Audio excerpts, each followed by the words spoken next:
வீட்டிலும் வெளியிலும் ஒரு முறை தயாரிக்கப்பட்ட தேநீரை மீண்டும் சூடுபடுத்தி குடிப்பது வழக்கம். ஆனால் இந்த பழக்கம் நல்லதல்ல என்று மருத்துவர்கள் கூறுகிறார்கள்.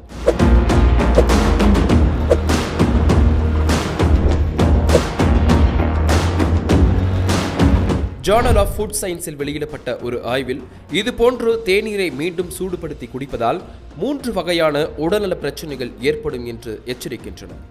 அடிக்கடி டீயை சூடாக்கினால் அதன் அமிலத்தன்மை அதிகரிக்கும். இது நெஞ்செரிச்சல், இரைப்பை அழற்சி போன்ற பிரச்சனைகளை அதிகரிக்கக்கூடும். அதோடு செரிமானத்தையும் கெடுக்கும். அளவாக டீ குடிப்பதன் மூலம் நமக்கு இதய ஆரோக்கியம், செல்களின் சேதம் தவிர்ப்பு போன்ற நன்மைகள் கிடைப்பது அதில் நிறைந்துள்ள ஆக்சிஜனேற்றியின் மூலம்தான். ஆனால் டீயை மீண்டும் மீண்டும் சூடுபடுத்தினால் அதில் உள்ள ஆக்சிஜனேற்றிகள் அழிக்கப்படுகின்றன. இதனை குடிப்பதால் ஒரு நன்மையும் நமக்கு கிடையாது. ஏற்கனவே தயாரித்த டீயை நீண்ட நேரமாக குடிக்காமல் வைத்திருந்தால் அதில் பாக்டீரியாக்கள் வளரக்கூடும். மீண்டும் சூடுபடுத்தினாலும் இந்த பாக்டீரியாக்கள் இறக்காது.